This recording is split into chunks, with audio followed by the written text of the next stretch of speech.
Hello बच्चों, स्वागत है आपका हमारे YouTube channel career pro C2 में। कैसे हैं आप सभी? आशा करता हूँ प्यारे बच्चे बहुत अच्छे होंगे। सभी बच्चे आ जाएंगे और आप लोगों की क्लास स्टार्ट हो चुकी है। मैं चाहूँगा कि सभी बच्चे एक बार जल्दी से क्लास को शेयर कर देंगे। और ये क्लास है क्लास 11th फिजिक्स। जैसा कि आपको पता होगा प्यारे बच्चों कि हम लोगों ने पहले चैप्टर को कंप्लीट कर लिया है, सेकेंड चैप्टर को कंप्लीट कर लिया है, और यहाँ से हम लोगों ने अपने मापन तथा मात्रक चैप्टर को कंप्लीट करते हुए बीमी विश्लेषण में भी हमने जो भी चीज़ें थी बीमी विश्लेषण को भी हमने कंप्लीट कर लिया है।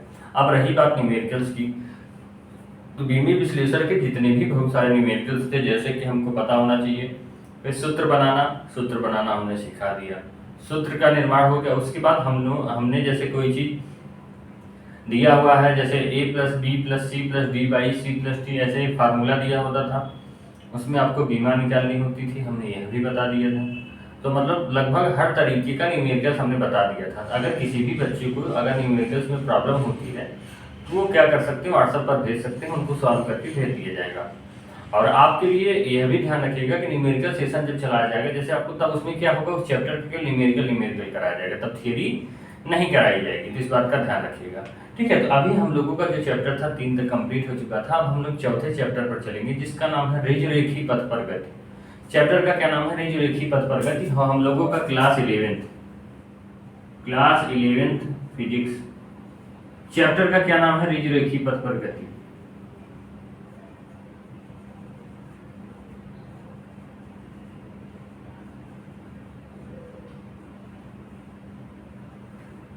चलिए, यहाँ से ध्यान रखिएगा, ये मेरे चैप्टर का नाम है, तो यहाँ से हम लोग समझने का प्रयास करेंगे। आशा करूंगा कि सभी बच्चों को बिल्कुल बेहतरीन तरीके से दिखाई दे रहा होगा, कोई किसी प्रकार कोई समस्या नहीं होगी। इसको बीच में कर देते हैं। चलिए, रेखी पथ पर गति हमारे चैप्टर का नाम है और यहाँ से हम लोग इसको समझने का प्रयास करेंगे। तो ठीक है, हम लोग आगे बढ़ते हैं। तो सबसे पहली बात यहाँ पर सर हमको समझना है, इस रेखी का मतलब क्या होता है सर, इस पथ का मतलब क्या होता है और इस गति का मतलब क्या होता है। क्योंकि हमको पता है, हम हमेशा से पढ़ते चले आए हैं, जो भी हमारा चैप्टर रहता था और हम लोग सबसे पहले उस चैप्टर के नाम को एक्सप्लेनेशन करते थे, उस नाम को समझने का प्रयास करते थे कि इस चैप्टर का नाम अगर यह रखा गया है तो क्यों रखा गया है। तो समझ रहे हैं, रेखी पथ पर गति को हमको समझना है कि सर रेखी पथ क्या होता है, उसके बाद यहाँ पर गति क्या होती है इसको समझना है। तो पथ का मतलब आप लोगों को पता होगा सर, पथ का मतलब होता है रास्ता। पथ का मतलब क्या होता है? रास्ता। सभी बच्चे जानते होंगे पथ का मतलब क्या होता है, रास्ता। अब यहाँ से हम लोगों का जो रेखी पथ का मतलब क्या होता है, रेखी पथ का मतलब आप लोगों को पता होना चाहिए। यह रेखी का मतलब होता है सरल, मतलब सीधा, ऐसे समझिए। रेखी का मतलब होता है सीधी रेखा। मतलब कि जब हम लोगों की गति होती है, गति का मतलब होता है आपको पता होना चाहिए कि सर जब हम लोग क्या करते हैं, अपने स्थान को यहाँ से, अगर मान चलिए यहाँ पर हम लोग बैठे हैं, हम यहाँ से यहाँ तक चल दिए। गति का मतलब अपनी स्थिति से दूसरी स्थिति में आ जाना। जैसे गति का मतलब क्या हुआ, जैसे मैं इस समय बैठ खड़ा हूँ, तो क्या मैं गति कर रहा हूँ? गति का मतलब आप सीधे शब्दों में समझिए, चलना।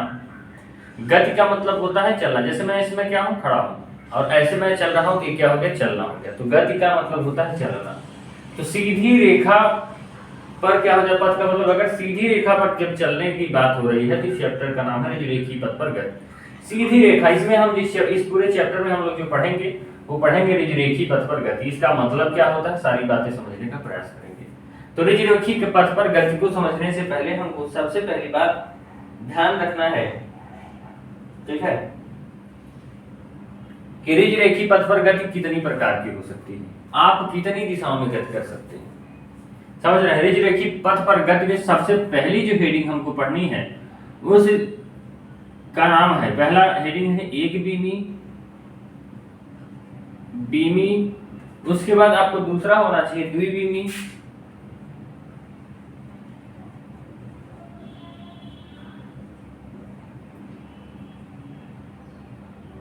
और तीसरा होता है त्रिबीमी गति।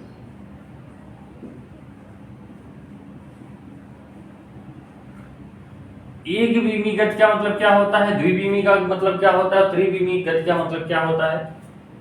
इस बात को हम इतनी आसानी से समझने का प्रयास करेंगे, देखते हैं कैसे। यहाँ पर लिखा है सर एक बीमी। चलिए, एक बीमी का मतलब होता है जैसे हम लोग क्या कर रहे हो, यहाँ पर एक ग्राफ आप लोग जानते हैं, चलिए इस बात को समझने का प्रयास करिए। आप लोग इसको जानते होंगे, इसको आप लोग कहते हैं सर एक्स अक्ष, और इसको कहते हैं वाई डैश और वाई। इसका यूज क्या है? एक बीमी, द्विबीमी और त्रिबीमी में इसका यूज क्या है? सबसे पहली बात, क्योंकि रेखी पथ पर गति पढ़ रहे हैं, तो सर हम इसको क्यों पढ़ रहे हैं, ये क्या है? इसको हेडिंग को ना देखते हुए आप इसको समझने का प्रयास करिए कि सर ये जो इसको क्या कहते हैं, अक्ष कहते हैं। क्या कहते हैं? अक्ष। यहाँ पर क्या होता है सर? जीरो।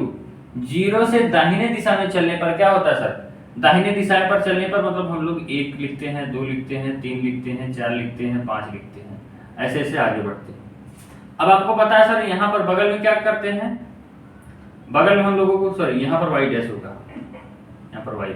अब इधर बाएं साइड चलेंगे तो आपको पता है सर जीरो से, जीरो का क्या आता है? -1, -2, -3, -4, कुछ इस प्रकार से हम लोगों का होता है। अब इसी प्रकार जब आप ऊंचाइयों पर बढ़ते हैं, आप ध्यान रखिए, जब आप ऊंचाइयों पर बढ़ते हैं तो आपका मान घट माइनस में होता है प्लस में। कहेंगे सर प्लस में 1, 2, 3, 4, 5, नीचे 1, 2, 3, 4, 5, लेकिन सब में क्या होगा? माइनस होगा। तो हमको ध्यान रखना सर कि हम जब दाहिने दिशा में चलते हैं तो प्लस होता है, बाएं चलते हैं तो माइनस होता है, ऊपर चलते हैं तो प्लस होता है, नीचे चलते हैं तो माइनस होता है। कोई दिक्कत यहाँ तक नहीं होगा। तो अब यहाँ पर ध्यान रखना है सर, हमको एक बीमी द्विबीमी गति का मतलब क्या होता है। अब मैं आपसे कह रहा हूं, आप देखिए इनको मिटा दीजिए क्योंकि ये माइनस में है, इस माइनस का यूज नहीं होता है। इस माइनस का जब यूज होगा तो बताएंगे, इस माइनस का यूज कोई मतलब नहीं है। हमको कितनी चीजें पढ़नी है, आप देखिए हमेशा ग्राफ बना देखे होंगे, तो आप हमेशा ग्राफ देखे होंगे, ऐसे ही बना मिलता होगा। इसमें आपको ऐसे ऐसे चित्र बने मिलते होंगे, आपके बुक में भी दिया होगा, ऐसे कुछ चित्र बनता हुआ दिखा होगा, क्योंकि हमको केवल प्लस वाले ही यूज करने होते हैं, माइनस वाले नहीं। तो चलिए, तो प्लस वाला हम यहाँ से यूज करने का प्रयास करते हैं। चलिए, तो आपको सबसे पहली बात तो यहाँ पर समझ में आ गई सर, ग्राफ में हम यहाँ पर ग्राफ खींचने का प्रयास करते हैं। जैसे यहाँ पर क्या हो गया सर, अभी आपको पता है यहाँ पर y बचा था और यहाँ पर x अक्ष बचा था, यहाँ पर 0 था। अब एक बीमी का मतलब क्या होता है, अगर आपको मैं यहाँ से देखिए एक लाइन ऐसे खींचता हूँ, कैसे? ऐसे, तब आपके मन में क्या आएगा? आपके मन में आएगा सर कि यह देखिए यहां पर भी यह आपको दिख रहा है कि दोनों दिशाओं में बढ़ रहा है। कौन कौन सी दिशा में? एक तो इधर और एक ऊपर की ओर, दो दिशाओं में बढ़ता हुआ दिख रहा है। इधर भी बढ़ रहा है और ऊपर की ओर। देखिए यहां पर क्या था, आप यहां से लाइन खींचेंगे तो 1 पर था, अब उसके बाद यहां पर लाइन बिंदु बनाएंगे तो 2 पर था, यहां पर बिंदु बनाएंगे तो 3 पर है, यहां पर मान के चलिए 4 पर है। अब रही बात, आप इधर देखिएगा, इधर भी परिवर्तन हो रहा था। आप यहां से एक लाइन बनाए तो इधर भी देखिए 1 पर था, यहाँ पर बनाइए तो क्या हो गया? 2 पर है, यहाँ पर बनाइए क्या हो गया सर? 3 पर है, यहाँ पर बनाइए तो 4 पर। आप देख रहे हैं कि सर यह दोनों दिशाओं में मतलब कि 2 दिशा में बढ़ रहा है, एक तो इधर और एक तो ऊपर की ओर। इतना समझ में आ गया कि सर यह 2 दिशाओं में बढ़ रहा है। अब यहीं पर मैं एक और ग्राफ बनाता हूं, यहाँ पर एक और ग्राफ बनाता हूं, यहाँ पर लिखता हूं y और यहाँ पर लिखता हूं x। अब मैं यहाँ से आपको एक लाइन खींचता हूं, कैसे? ऐसे ऐसे खींच दे रहा हूं। आप यहां पर हमको बताइए, आप देख रहे हैं क्या यह यहां तक पहुंचने के बाद क्या यह ऊपर की ओर बढ़ रहा है? आप कहेंगे सर खींच कर देख लेते हैं। यहां पर 1 था, यहां पर 2 है, यहां पर 3 है, यहां पर 4। आप देख रहे हैं कि इसका मान इधर की साइड बढ़ रहा है, लेकिन क्या सर ऊपर की ओर भी बढ़ रहा है इसका मान? तो आप देखिए ऊपर की ओर, मान के चलिए यहाँ पर क्या हो गया, आप देखेंगे कि ऊपर की ओर इसका मान नहीं बढ़ रहा। क्यों? क्योंकि अगर ये ऊपर की ओर बढ़ता तो कुछ ऐसा होता या तो ऐसा होता। आप देख रहे हैं कि ऊपर की ओर इसका मान नहीं बढ़ा क्योंकि इसकी दिशा केवल एक ही तरफ है। किसकी तरफ? एक ही तरफ। आप देख रहे हैं एक ही दिशा है, इसमें क्या है? एक ही दिशा। और इसमें कितनी दिशाएं हैं? 2। इसमें 2 दिशा है। क्या है भैया? 2 दिशा। अब बात आ गई हमको और कौन सी कंडीशन होती है?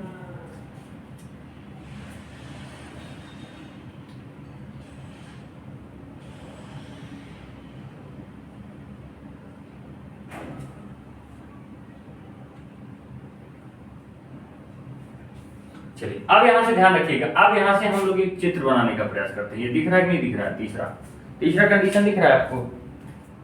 अच्छा, दूसरा दिख रहा है, तीसरा नहीं दिख रहा है। चलिए यहाँ पर बताते हैं।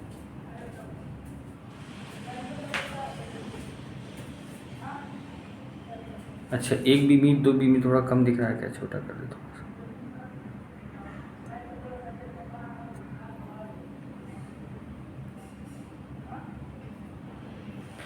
चलिए 1 बीमी 2 बीमी, यहाँ पर 3 बीमी गति होगी। तो अब यहाँ से हम लोग समझने का प्रयास करेंगे क्या चीजें कि सर ये जो हम लोगों का हो जाता है, यह क्या हो गया? 2 दिशा में गति कर रहा है, यह 1 दिशा में। तो ध्यान रखिएगा, जब 2 दिशाओं में गति होती है इसको कहते हैं द्विविमी। क्या कहते हैं? द्विविमी। और जब एक ही दिशा में परिवर्तन होता है, एक ही दिशा में कोई चीज चलती है, तो उसको क्या कहते हैं? एक बीमी। आप कहेंगे सर एक बीमी का उदाहरण क्या होता है? एक बीमी का उदाहरण आप देखे होंगे कि सर जो ट्रेन की पटरियां होती हैं, ट्रेन केवल एक ही दिशा में ऐसे चल रही होती है, ऐसे चल रही होती है।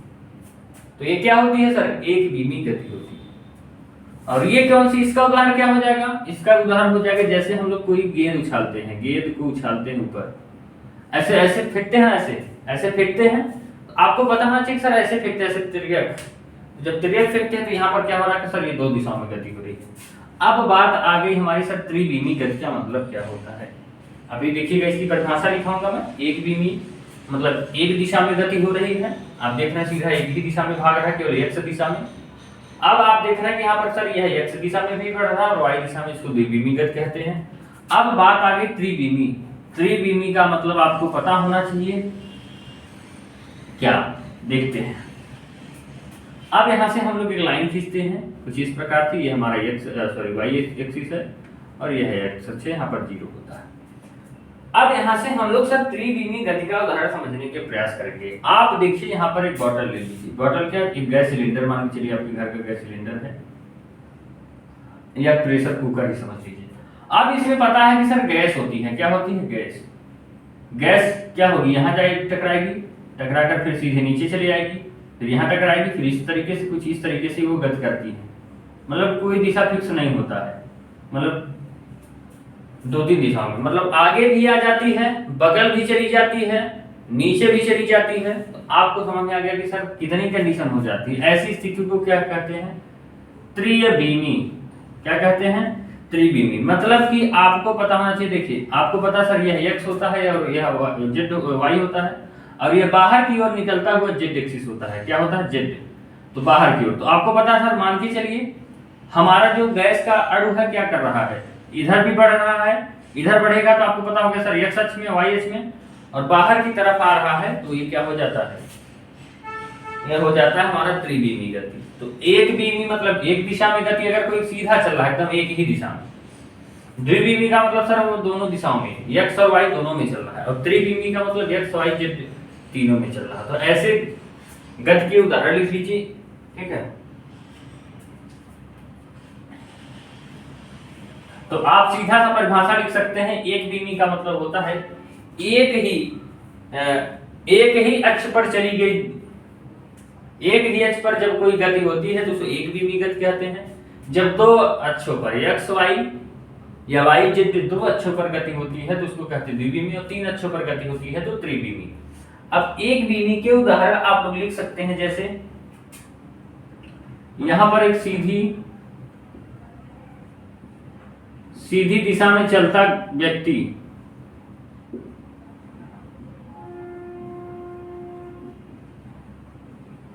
ठीक है, सीधी दिशा में ऐसे चल रहा है। और क्या आप यहां पर देखिए, अगर कोई व्यक्ति क्या ऐसे सीधे चल रहा है तो क्या यह कौन सी गति है? तो आप कहेंगे सर यह भी एक बीमी है, क्योंकि आप देखिए केवल वाई अक्ष में परिवर्तन हो रहा है, केवल वाई अक्ष में कि यह केवल ऊपर की ओर जा रहा है। तो एक ही ये क्या हो जाएगी?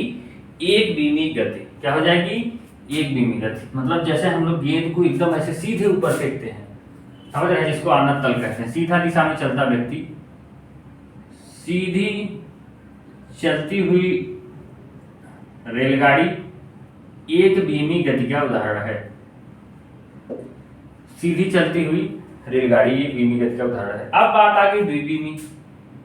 द्विविमी का उदाहरण क्या हो जाएगा? तो पहला कंडीशन हो गया। अब द्विविमी का उदाहरण क्या हो जाएगा सर? द्विविमी गति क्या क्या होती है? आपको पता होना चाहिए कि सर प्रक्षेप मतलब कि हम लोग किसी चीज को फेंकते हैं, इसको कहते हैं प्रक्षेप गति। अभी हमने बॉल की बात करी, गेंद को फेंकते हैं तो ये क्या कहलाती है? प्रक्षेप गति। अब दूसरा होता है हम लोगों का वृत्तीय गति। वृत्तीय गति कौन सी गति होती है? वह भी द्विविमी होती है, ठीक है, प्रक्षेप गति और वृत्तीय गति। अब त्रिविमी गति में क्या हो जाएगा? एक बंद पात्र में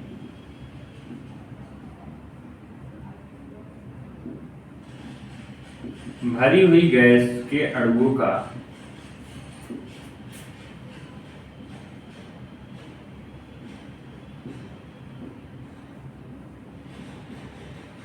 अणुओं के द्वारा गति क्या कहलाती है?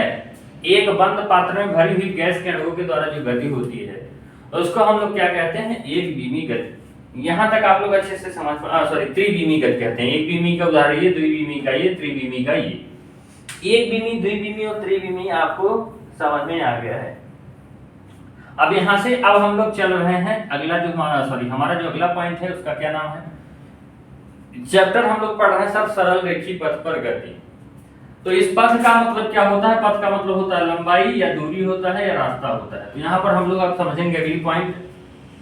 तो हम लोगों का अगर गति कर रहे हैं भैया, कुछ दूरी गति करेंगे, कुछ दूरी पर गति करेंगे। तो अब यहां से हमको अगली हेडिंग समझनी है, दूरी एवं विस्थापन। दूरी एवं विस्थापन। दूरी को इंग्लिश में कहते हैं सर डिस्टेंस। क्या कहते हैं? डिस्टेंस। एंड विस्थापन को कहते हैं डिस्प्लेसमेंट। अगर किसी बच्चे को कोई प्रॉब्लम हो तो आप कमेंट बॉक्स में जरूर कमेंट कर दिया करिए कि ये चीज हमको नहीं समझ में आई, तो मैं उसको बाद में समझाने का प्रयास करूंगा। प्यारे बच्चों, आपको पता होगा कि देखिए मैं अपने तरफ से पूरी कोशिश करता हूँ। अब मैं कहाँ हूँ और आप कहाँ हैं। सोचिए कि कितने इस तरीके से पढ़ाना पड़ता होगा कि आपको महसूस करना पड़ता है कि आपको यहाँ पर आ रहा होगा कि नहीं। अपने तरफ से पूरा जोर लगाने का प्रयास करते हैं कि आपको अच्छे तरीके से समझ में आए। तो यहाँ पर हमको समझना सर दूरी एवं विस्थापन। दूरी एवं विस्थापन में बहुत सारे कंफ्यूजन रहते हैं आप लोगों को, तो ध्यान रखिएगा। अब हम लोग इसको समझने का प्रयास करेंगे। दूरी एवं विस्थापन हमारी हेडिंग है। चलिए अब यहां से हम लोग हेडिंग देखते हैं। सबसे पहले दूरी।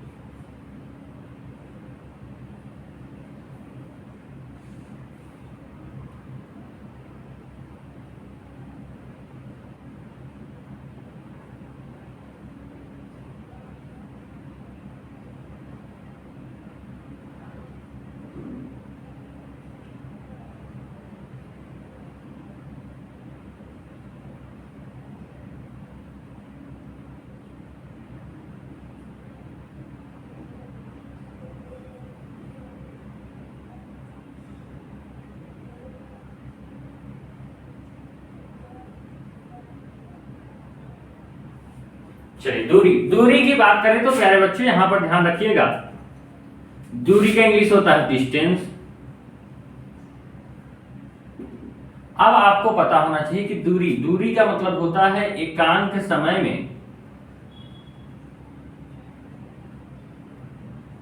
या ऐसे समय, एकांक समय मत लिखिए, एक निश्चित समय में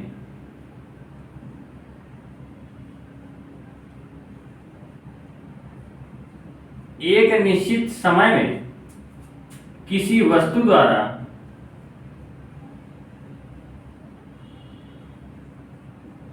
तय किए गए पथ, मतलब आपको पता होना चाहिए कि एक समय दिया गया है, उस समय में कोई वस्तु है, वह किसी पथ पर चल रही है और तय किए गए पथ की लंबाई, और जिस पथ पर चल रहा है उसकी लंबाई को क्या कहते हैं? दूरी कहते हैं। क्या कहते हैं? दूरी कहते हैं। मतलब आपको पता होना चाहिए कि यहां से यहां तक क्या है, एक आदमी ऐसे जा रहा था, जा रहा था, जा रहा था, जा रहा था, जाते जाते जाते यहां पहुंच गया। अब एक निश्चित समय के बाद मतलब यहां से यहां तक जाने में उसको कुछ समय लगा होगा, कहेंगे सर बिल्कुल समय लगा होगा। अब यहां से यहां तक जाने में उसकी कुछ स्पीड रही होगी, जिसको चाल कहते हैं, इंग्लिश में लिख लीजिएगा स्पीड, और इसको कहते हैं टाइम। अब यहां से यहां तक की जो लंबाई होगी बिंदु ए से बिंदु बी तक, इसकी लंबाई को हम लोग क्या कहते हैं, दूरी कहते हैं। मतलब ए बी इसमें क्या है, ए बी है दूरी। आप कह रहे हैं सर ये तो आप सीधा लाइन खींचे हैं, ये दूरी है, तो क्या हम लोग यहां से ऐसे खींच दे, ऐसे खींच दे ऐसे, तो ये क्या दूरी नहीं होगा?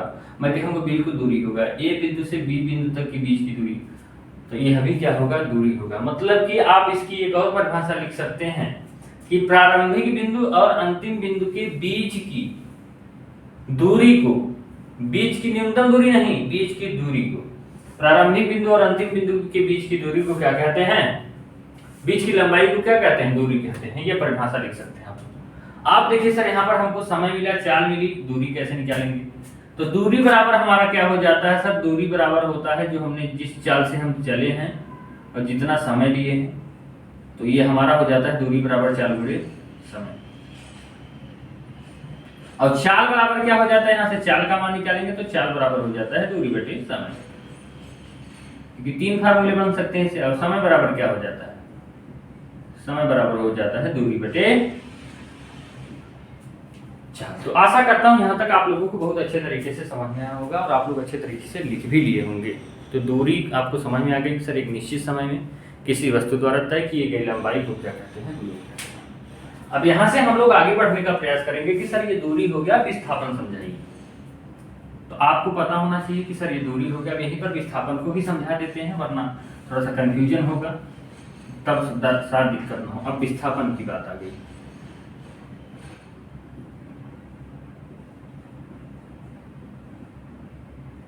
डिस्प्लेसमेंट लिख लीजिएगा इंग्लिश। दूरी और विस्थापन दोनों एक ही चीजें होती हैं, अपने दिमाग में भर लीजिए। दोनों एक ही चीजें होती हैं, लेकिन थोड़ा सा जो डिफरेंस होता है उसको समझेंगे। क्या डिफरेंस होता है? विस्थापन एक निश्चित समय में, सेम परिभाषा देखिएगा, थोड़ा सा जो अंतर मिलेगा बताएंगे। एक निश्चित समय में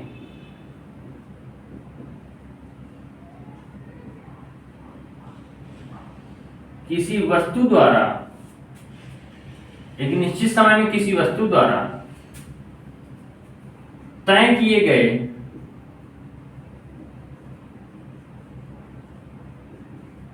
पथ की सीधी लंबाई, किसको, यहां पर देखिए एक शब्द आ गया सीधी, इसको हाईलाइट कर लीजिए। सीधी लंबाई को विस्थापन कहते हैं। मतलब विस्थापन हमेशा सीधा होता है, विस्थापन कहते हैं। तो आप यहां पर समझ पा रहे होंगे सर दूरी और विस्थापन में कितना डिफरेंस है। आप यहाँ पर देखिए दूरी में क्या होता था सर, हम लोग जो गति करते थे, चाहे आप इधर चल दीजिए, इधर चल दीजिए, इधर चल दीजिए, इधर, ऐसे कोई दिक्कत नहीं था, ठीक है। लेकिन आपको पता होगा कि सर विस्थापन में क्या होता है। विस्थापन मान के चलिए आप ऐसे चल दिए, फिर ऐसे चल दिए, फिर ऐसे चल दिए, फिर ऐसे चल दिए, तो आपका विस्थापन क्या होगा? विस्थापन हमेशा सीधी दूरी, जो पहला पॉइंट होता है और अंतिम पॉइंट होता है ना, इसके बीच के जो सीधा सा दूरी होता है यही विस्थापन होता है। ये जो सीधा गया है, हमको इनसे मतलब नहीं है, इनसे मतलब नहीं है, हमको केवल पहले बिंदु और अंतिम बिंदु की सीधी दूरी को। तो इसकी एक और परिभाषा आप लोग लिख सकते हैं कि प्रारंभिक बिंदु और अंतिम बिंदु के बीच की सीधी दूरी को क्या कहते हैं? विस्थापन कहते हैं। और इसका, इसमें क्या होता था, इसमें सबको जोड़ेंगे, जैसे 5 ये है, 6 ये है, 7 ये है, 8 ये है, 9 ये है, 10, 11, 12, 13, 14। आपको अगर दूरी पूछा जाएगा तो सबको जोड़ देंगे। अब यहीं पर समझने का प्रयास करिए। जैसे अगर मैं कहूं यहाँ पर आप ए से चलना चालू किए, बी पर पहुंच गए, यहाँ पर ये है 5 और यहाँ पर ये है 4, ठीक है।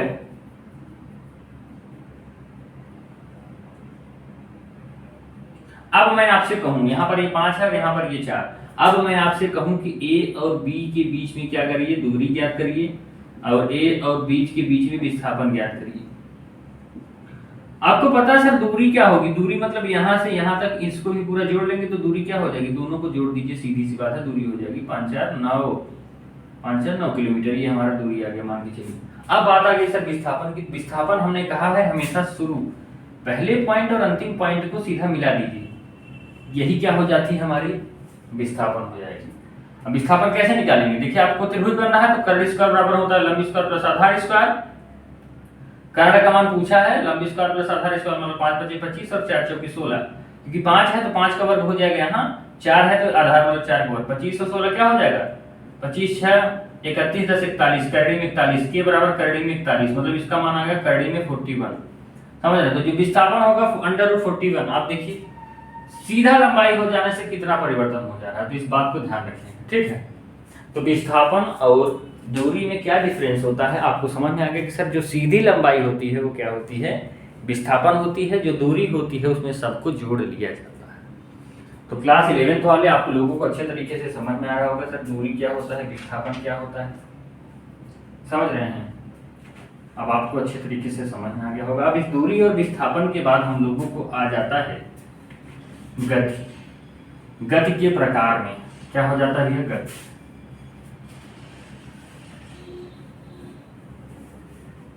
यहां तक सभी को समझ में आ गया। अब यहां से हमको पढ़ना है गति के प्रकार।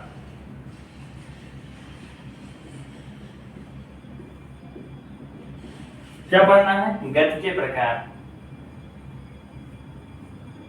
ठीक है।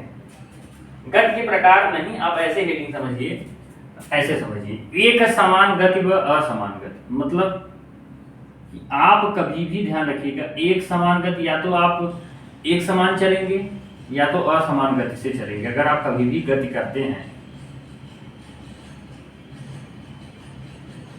इसका क्या मतलब होता है, एक समान गति और असमान गति का मतलब क्या होता है आपको पता होना चाहिए। जैसे हमको ए से बी तक जाना है, यहां से यहां तक गति करनी है, क्योंकि गति ही पढ़ रहा है एक समान या असमान गति। तो एक समान गति कब होता है, जैसे आपकी स्पीड अगर यहाँ पर 30 किलोमीटर प्रति घंटा से आपने अपनी बाइक को स्टार्ट किया और यही स्पीड आप हमेशा बनाए रखिए, मतलब यहाँ पर पहुंचे फिर भी वही स्पीड, यहाँ पर पहुंचे फिर भी वही स्पीड और यहाँ पर भी पहुंचे फिर भी 30 किमी प्रति घंटा वही स्पीड रह गया।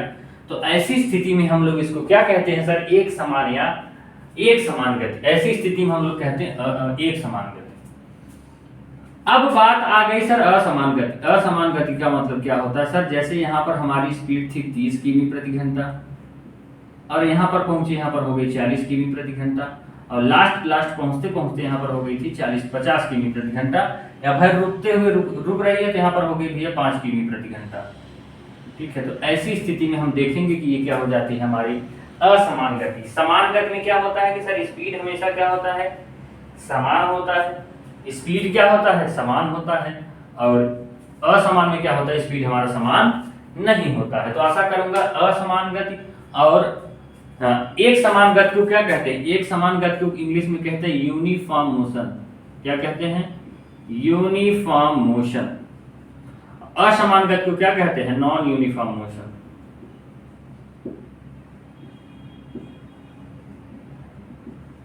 तो ये हमारे दो डिफिनेशंस होते हैं। यूनिफॉर्म मोशन का मतलब होता है क्या, एक समान गति, और नॉन यूनिफॉर्म का मतलब होता है सर 30 से 40 हो गया, 50 हो गया, फिर 5 हो गया, 10 हो गया। जैसे हम लोग बाइक चलाते हैं तो कभी ज़्यादा समय, कभी कम, कभी ज़्यादा, कभी कम, समझ रहे हैं। तो अब आशा करूंगा यहाँ तक आप लोगों को अच्छे तरीके से समझ में आया होगा। तो फिर हम चाहेंगे आप लोगों की क्लास यहीं पर एंड हो और हम आप लोगों से मिलेंगे कल। तब तक के लिए आप सभी को जय हिंद, जय भारत। वीडियो कैसी लगी आप लोग कमेंट बॉक्स में जरूर बताइएगा। डेली रात में 9 बजे आप सभी निर्धारित समय पर क्लास में पहुंचे और क्लास को करने का प्रयास करें। तो ठीक है, मिलते हैं हम लोगों से कल। तब तक के लिए आप लोगों को जय हिंद, जय भारत।